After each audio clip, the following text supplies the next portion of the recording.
friends, welcome back to my channel. I'm Victoria, and today I'm going to go through my June wrap-up. June was a great month of reading for me.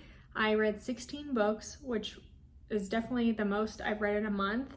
I really was just churning through them, and I kind of just stopped watching TV at night, and instead I was reading a book, and it's been great, and I really had a lot of fun. I also had no big flops in June. I got so lucky with 16 books. All of them were at least 3 stars or higher, so I'm really happy about that. Overall, my month of June was amazing and probably one of the best I've ever had. I found some favorites, I had a lot of fun, and I read a good variety of books, and I'm excited to go through them. I am going to start from worst and work my way to my favorites. So yeah, here we go. Okay, so first up we have The Soulmate by Sally Hepworth.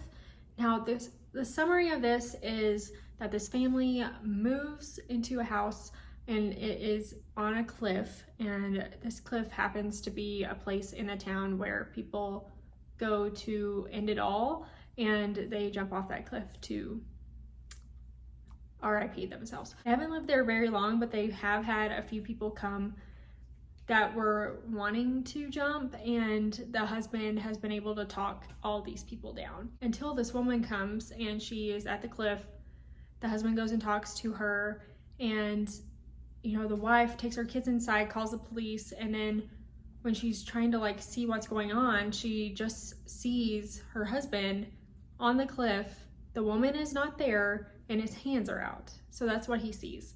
And I think this premise is a really good one. I like the idea of you living in this area where this is happening, and it sounds really stressful, honestly. Overall, it got a little convoluted, a little silly. You are hearing from the point of view of the woman who is married to the man, the wife, and as well as the woman who either jumped or was pushed to her death. And so you're hearing the woman's point of view from the grave. It's her being oh, I'm watching my husband, he's alone in the house and he's not used to buying groceries. I don't know. It's very strange. I thought that was really weird, and I didn't like having that point of view there. So the woman who jumped, her husband worked with the family that this house was at. He worked with them in the past. And the cops are trying to figure out what happened. Was it really her doing it and jumping herself, or has something else happened? And there's a lot of layers to this. We have rich people behaving badly, and fraud and murder, all kinds of stuff. There's a lot of stuff involved in this story. It did get a little bit just okay, too much was happening, but also one of the characters in the end does something that makes no sense to me. Throughout the book, he was not showing any reason why he would act this way or end the story this way, so I was very confused by that, and it just seemed very out of character what he ended up doing. So no, I did like it. I didn't hate it. I just had some issues with it, and there were some parts where I was pretty invested and I wanted to know what was going on. So overall, I gave it 3 stars. Good, not great. I still enjoyed it. It was fine. And it was a super quick read. Next up, we have This Delicious Death by Kayla Cottingham. I absolutely love this cover. I thought this was such a cool cover. And I just wanted a fun, kind of campy read. This has a lot of trigger warnings, so look those up for sure. But essentially, we're living in a world post a pandemic/zombie outbreak. There's a sickness that causes these people to turn into blood-hungry zombies, pretty much. But they are still themselves. They just only want to eat people. And as time has gone on, they found out that, these people mostly act like themselves. They are still people, but they just want to eat people. And the government and the world has come together to form these lab-based meats that are basically genetic copies of people meat, so that they don't actually have to eat people. and which I think is a super interesting premise. I was like, wow, that's so smart, and I really love that.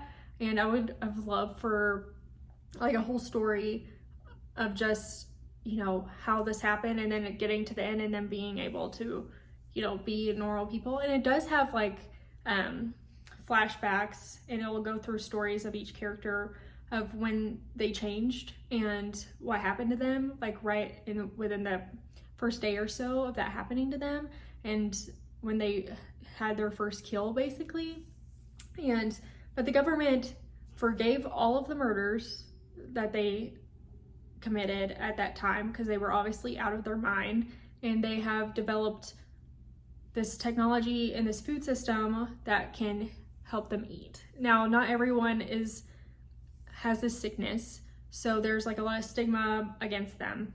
But now, a few years after the pandemic, there is going to be a music festival. It's like the first big get together that's both people that are not sick and people that are sick. Our girls who were on this trip, they're going to the music festival. They are all sick. They go to the music festival, and then one of them gets triggered by something. Like there's something in a drink that triggers her, and she goes after someone. So, and then they're like trying to figure out what's going on here. They seem to be turning even more into a zombie and into a monster, like more than anything that they have seen yet. I also just like things that are like post-apocalyptic, even though this isn't really, it like is almost feels like it's set in modern times, like today. If, you know, 2020 was like a zombie virus. But it's not the best thing I've ever read, but it's still good. It was still a fun time, and I enjoyed it. There was some stuff where I was like, this is absolutely so silly. And I really liked the premise. The characters were fun too. So yeah, overall, not a bad read. I give this 3 stars as well.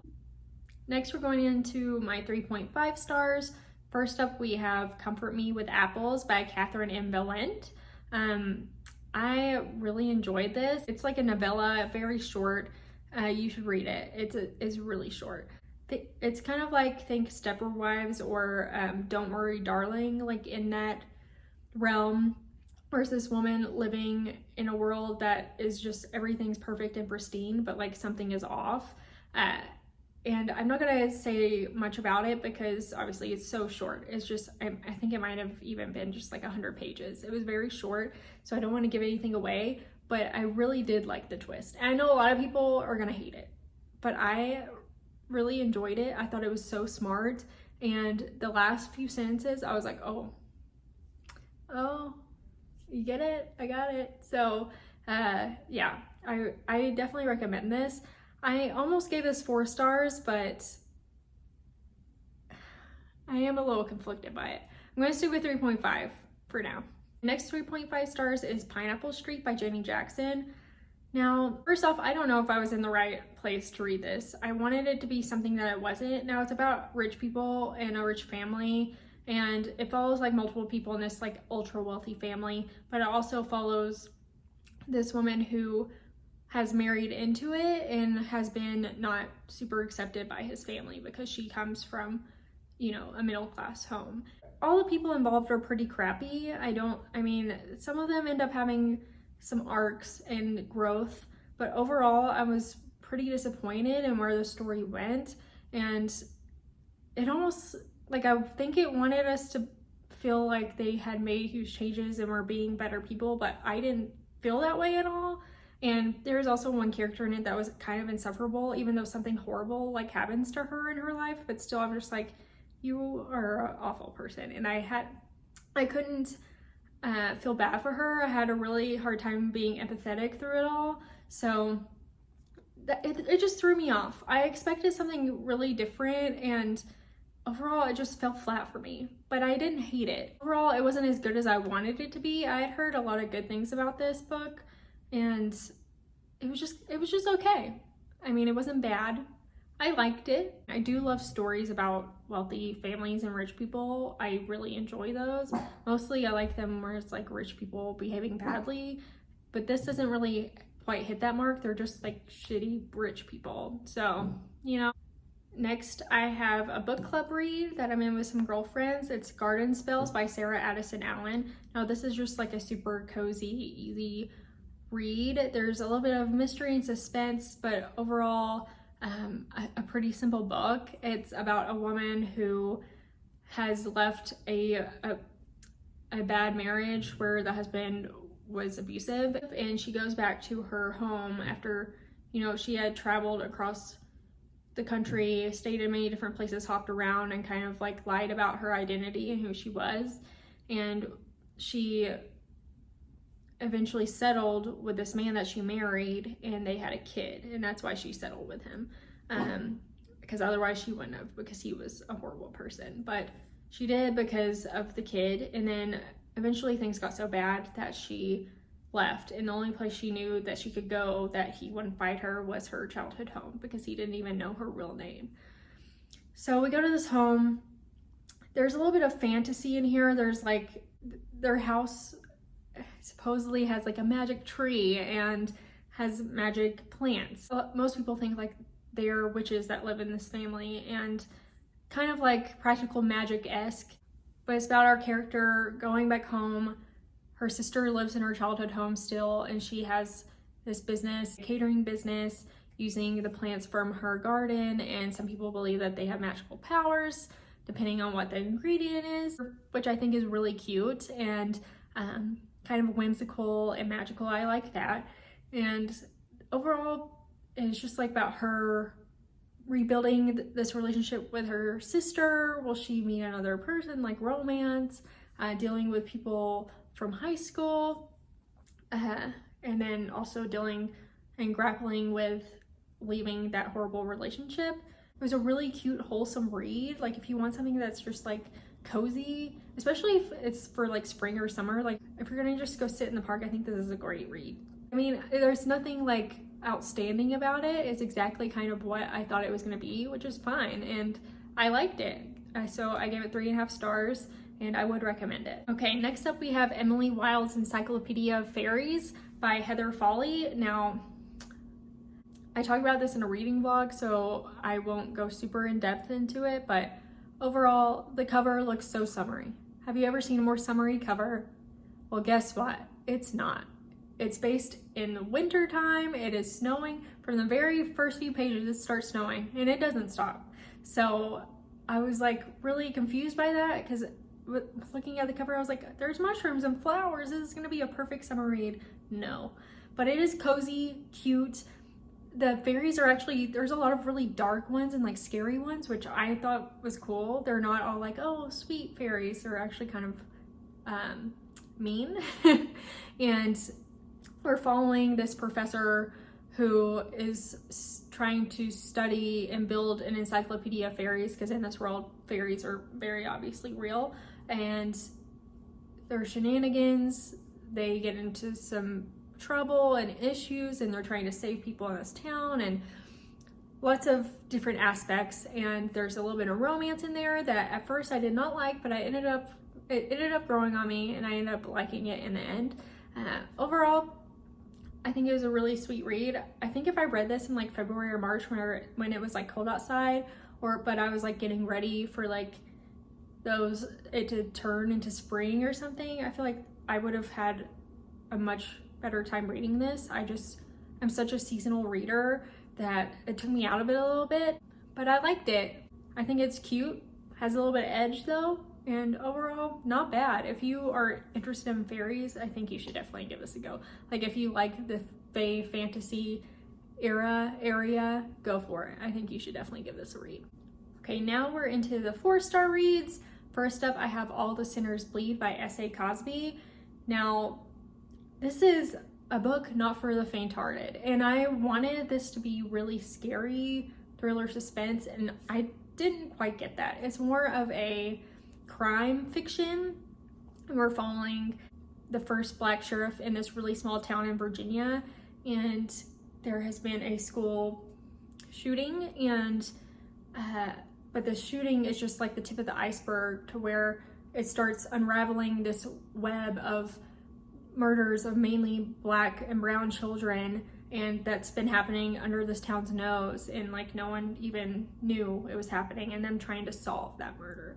Now, I almost DNF'd this very early on, simply because at the beginning there's a lot about the initial school incident, and I was like, I don't want to read this.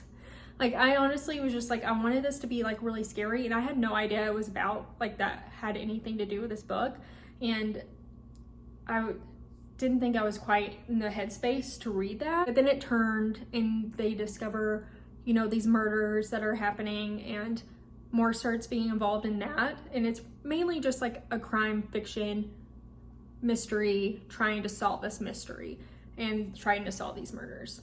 I wanted it to be more like thriller. It's not. And it's not super scary either. There's also a lot of religious elements and like religious extremists in here. Sometimes that's super interesting for me to read and kind of like lethargic in a way, but sometimes it's just, I don't know, it doesn't hit right, and I wasn't loving it in this. It tackles so many topics that are really relevant to today, which I appreciate. Overall, it was good, and I thought it was really well written, and it is a really good read, but not 5-star good. Wanted it to be more scary, more thriller. It was not, and definitely more on the crime fiction arena. And I wish it kind of would have given that disclosure in the beginning, but that's okay. I still really liked it. I give it 4 stars. If you like S.A. Cosby, definitely give it a read. It's different than his other books. I read, what did I read? Razorblade Tears, and I did really like that, but it was almost like kind of the same thing, like almost dragged out a little bit too much. But in this one, I also think it does. There's parts in the middle where I'm like, okay, we get it. It's almost like the same day happening over and over again there for a minute. But overall, it did come together really well, and I enjoyed it. Okay, next we have Mythos by Stephen Fry. Now, I am definitely interested in like Greek mythology, and ever since I read Circe, really, I was like, this is interesting to me. I like these different kind of characters, the idea of this mythological fantasy world, and like these absolutely like ridiculous stakes within these stories is always really interesting to me, just because it's like these were written so long ago, and these ideas had been brought to the surface, and these stories are so old, and how just like black and white some of them can be, I think is interesting to read about and learn about. And there's so many characters in Greek mythology that I just wanted to learn more, and that's exactly what this is about. It starts at the beginning and the creation of the world, the gods, all of it, and obviously can't make it through all of the characters and stories in one book. There are 2 more after this, I believe, and I'm sure I will read them eventually. It almost reads like an anthology because, yeah, the characters do intermingle and coincide within different stories and times, but most of them are just like individual clippets of this is what happened with this person, this is what happened with this person. So it doesn't feel super cohesive in that sense. Like the characters do come together in some stories and some they don't, but I don't know how else you could have written it, so I totally understand that. It does go into how humans, the gods created humans, and I thought that was really interesting. I had never heard of that before, and just like how many sayings and words that we use today come from thousands of years ago. It's really wild and just super interesting to read and learn that and learn something new. Next up we have You Can Trust Me by Wendy Hurd. This is a thriller, suspense, really fun read, like perfect for summertime by the pool. It's about these 2 girls who have this really close relationship, and they basically live in a van, and they go pickpocket people and get with rich men and take their money kind of thing, which I love that premise. One of them has their sights on this man who is a billionaire, and she kind of works her way to be around him and makes it happen, and he invites her to his island. Now her friend just thinks that like that she's going to sleep with this guy, doesn't hear from her, and is like, where's she going? And she ends up going to the island too, looking for her friend because she hasn't heard from her, and she's looking for her friend, and she ends up going with this other guy that is kind of a loser, but he's rich and wanted to go with a hot woman, so he brought her.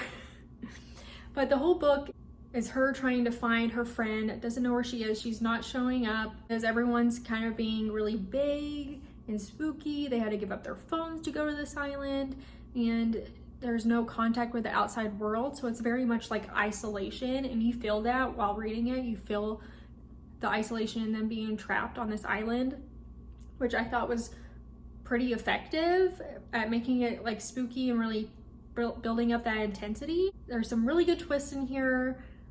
I like the characters, even the really rich billionaire ones. I thought they were interesting and well written, and even though they suck, but I still like them just to read about them. But oh my gosh, I thought this was pretty great. I really enjoyed it, and just for a summer read, I read this in one sitting and I had a fun time. So overall, give it a go. It's a good thriller. My last 4-star is In the Lives of Puppets by TJ Klune. I do go over this book more in depth in a reading vlog, so I'm not going to go too crazy in depth with it here, but it's basically a Pinocchio retelling, except instead of really like just like a wooden doll, it's robots, and we're in the future. It's in a fantasy land. The story starts off with this boy, who is a real boy, gets dropped off and given to this robot man because the parents are in trouble. And they are this tight-knit little family, him, the kid, and these 2 other like household robots. Now, they live in the middle of nowhere. It's almost as if they are in hiding. So the boy will go to this junkyard, try to find pieces, and one day they find this robot who is pretty intact, who can speak, and then his battery dies, and then the boy and the other robots take him back home to fix him, and he creates this new robot man. And but in doing that, he had cut himself and bled in the junkyard, which in turn caused the people, the overarching like robot king, robot monarchy, whatever, to go search for him. And whenever they do, the dad puts them in hiding. He had already had all this set up because he knew like the robots would be after this real boy. And they take the dad, wipe his memory, burn the house down, and the rest of the story is the kid and these 3 robots trying to track down their dad. And I really enjoyed it. It's a beautiful story. I like Pinocchio retellings. Also in the reading vlog, I talked how it's similar to the movie AI, which I love and you should definitely watch. And so it didn't feel super new to me or because of that, because there's so many aspects of this book that I'm like, I feel almost like I'm reading, like I'm watching AI, like reading this book. So that was kind of like for me. And overall, I didn't get like any like super magical, like heartwarming feelings at the end. I did like the ending and I enjoyed like the relationships there, but overall it wasn't a 5-star read for me, so it's just 4 stars. Next we're gonna go into my 4.5 stars, and we're gonna start it off with The Perfect Ruin by Shanora Williams. I love this book. I thought this was so fun. I started it by the pool and I'm so glad I did, because it is the perfect summer beach poolside read. Just give it a go, you will enjoy it. I also went through this in a reading vlog as well. It's about a woman who is seeking revenge of a woman who hurt her family. And we come to understand that this woman, in some sort of accident, seems to be a car accident, killed both of her parents. So this girl basically blames her for everything. And she's like, you ruined my life. And she wants to go out after her and get revenge on her for basically ruining her life and taking her parents away. Now, the woman had went on after this accident and has created a huge, really successful life. She's married to a plastic surgeon and she has her own brand that she's very successful with, and they are ultra wealthy. Her main character goes through all these phases, like include to get back at this woman and but she does it in a way where she's like calculating how to become close with her, how to get with her, how to steal her husband from her, all these things. There's like catty rich woman drama. So much is going on, and the twist is so good. I did not see the twist coming at all, and the way it was set up, like what I thought was happening with this one character was not what it was at all, and it was so good. And there's a lot of like moments in here where I was like, whoa, like I was kind of shocked that it like went that far. And so yeah, I really enjoy this. This is so fun. You should definitely give it a read. 4.5 stars. I really enjoyed it. Next, I have My Year of Rest and Relaxation by Otessa. I don't know how to say this name. Moshfegh. I love this book. This is such a good book, and this is one of those books where I knew for so long that I was really gonna like it. And I don't know why I kept putting it off, because I knew like this book is definitely up my alley. But basically, it's just about this woman who is mentally unwell. She has been taking a cocktail of drugs to make her fall asleep and stay passed out as long as possible. And it's really sad, but also kind of funny in a weird way.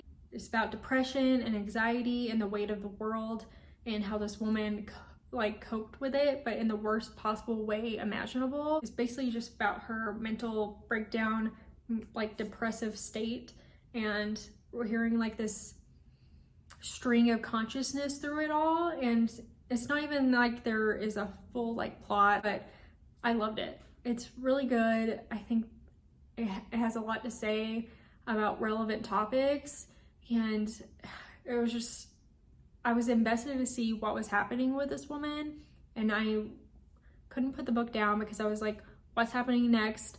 Is she going to, I really didn't know. And I was like, is the ending going to be awful? Is this going to be a sad, tragic ending? What's going to happen? It goes through her seeking professional help, but really she is just doing it so she can get more pills. And this psychologist that she's going to is like a total quack and is prescribing her all these things, and she is basically just like knocking herself out for as much time as possible. And it's really deep and sad, but also is a little bit funny. There's some funny parts in here. It's a really weird dynamic going on. I highly recommend it if you like kind of weird, sad general fiction.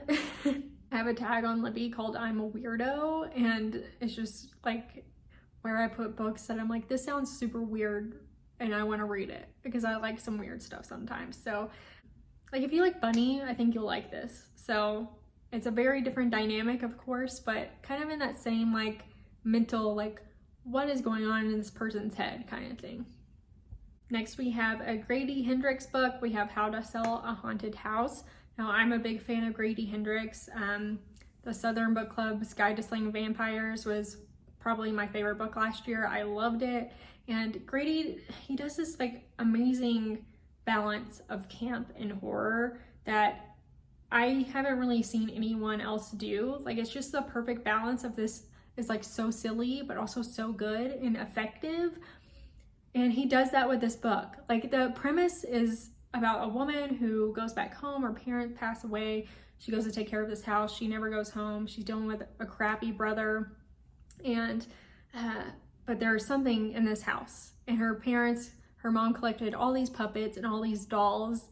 And it's about basically possessed puppets and a haunting through these puppets in this house. And which sounds so stupid. Like I can sit here and say that sounds so dumb, but it's so good. It's so fun. And I enjoyed the characters, the writing, the arcs of the characters, how the story developed. There were so many things that I did not see coming with this. And overall, a great read. It was really effective. I wouldn't say it was very scary, but it held my attention, had that suspense factor. It definitely was thrilling, and it was just like the perfect combo of camp, horror, silly but serious at the same time. I don't know how to explain it. He does this like magic. I don't know how he does it. But like whenever I'm like, I want a campy, spooky read, like this is what I'm saying. I don't love it as much as the Southern Book Club's Guide to Slaying Vampires, but I still really thoroughly enjoyed it. So 4.5 stars. Okay, and here are my faves of the month, my 5-star reads. There were a few I really lucked out this month. But first up we have Salt to the Sea by Ruta Sepetys. I hope I'm saying that correctly. I'm sorry if I'm not. Now this is definitely a sad, dramatic, heavy read. So this is about World War II coming to an end, and we have all of these refugees on this trek to get to these Nazi boats before the Soviet regime gets there and starts, taking over. And it's interesting because you're getting all these points of view. Like you have these refugees, they might have lived in Germany or Poland or like these other areas, and they have done so much to try and escape, and honestly have nothing to do with the war or the situation that's going on, and they are just struggling and dealing with it and walking on foot to try to get on one of these boats to get to safety. And some of these characters are kids, some of them are elderly. I mean, we have one that's like a wounded soldier, and it's just like points of view that you don't really hear from that often when it comes to these war stories. Like you almost always hear it from like the lines of the battlefield pretty much and through people fighting. So I loved that this told like a different point of view of the situation, and one that I hadn't read about before. And as they're on this trek to get to this German cruise liner to get taken to safety, these people go through all these challenges. They see horrible things, but it's like really about them building a family and like being there for each other, even though they can't even really trust each other because they don't know what's going on. But then, they're all trying to get on this ship that history shows does sink, and it's very sad. I think it was like 10,000 passengers that passed in this disaster. It's heavy. There's a lot going on here, but I highly recommend it. I really enjoyed it. I loved all the characters. I loved learning about their stories, learning what was going on, and just like following them through this journey to this ship that is just going to go down anyway. It's truly tragic. It's really sad. If you like historical fiction, definitely give this a try. I think, and I am a huge history buff, so I loved this. I thought this was something that new that I hadn't heard about before or read about before, and I found it really interesting, and I learned something as well. So yeah, I highly recommend it. I gave this 5 stars. It can be sad and dark, but overall you want to follow all these people that are involved and kind of see where they go and see if they survive. The ship that sank is not the only ship that left dock that day, so some people survive, some people don't, and I was really invested to see what happened to these characters in the end. My next 5-star is Where Are Your Boys Tonight by Chris Payne. Now, if you are an elder emo, if you are a fan of emo, definitely give this a read. I grew up super emo from middle school till now. I still love emo music. It's still my favorite genre, and I thoroughly enjoyed this book. It is a oral history, and it's told basically the whole story of how emo came to be and exploded in the early 2000s.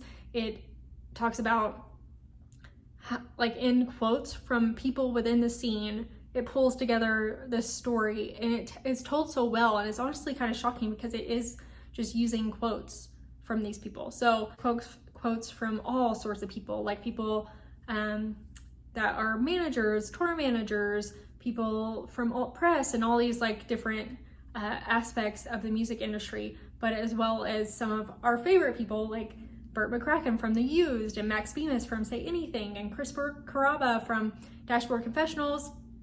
I mean, there's so many people involved in this.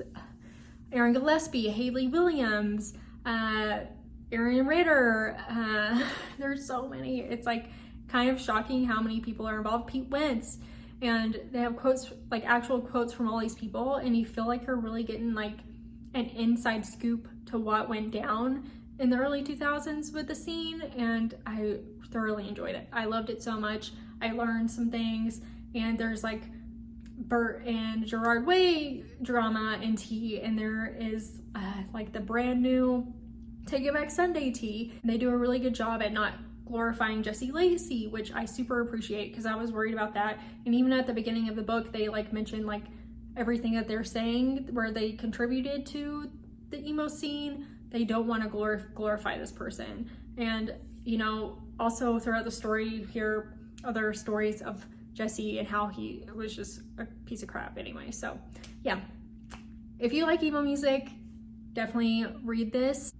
It will be hard to read if you aren't at least a bit familiar with the people involved, just because it doesn't go into explaining who is who at all. Like, it's just assumed that you know, so just be aware of that. So this is my last book, and also my favorite book of the month, which was Fourth Wing by Rebecca Yarros. So just like everyone else, it was my favorite book this month.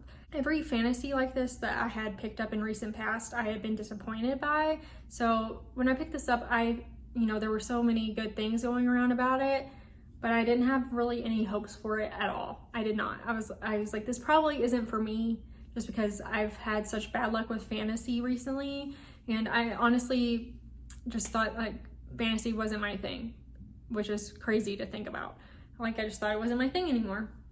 This totally changed my mind on it. It's fun, it's high stakes, and I'm not gonna go crazy into the plot because you've heard it a billion times, I'm sure. Like, it's on every video out there. But I really liked the idea of her being forced into this situation.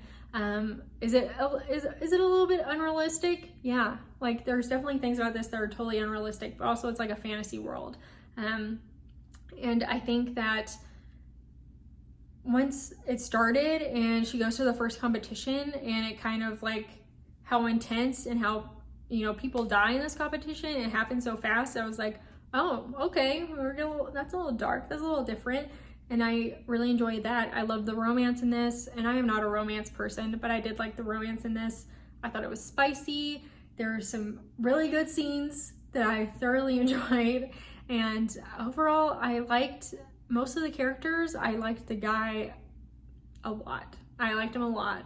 The main character is not my favorite. I'm not gonna say is my favorite. Like, she is supposed to be really, really smart and had previously previously studying to be a scribe, and then gets thrown into the dragon riding arena.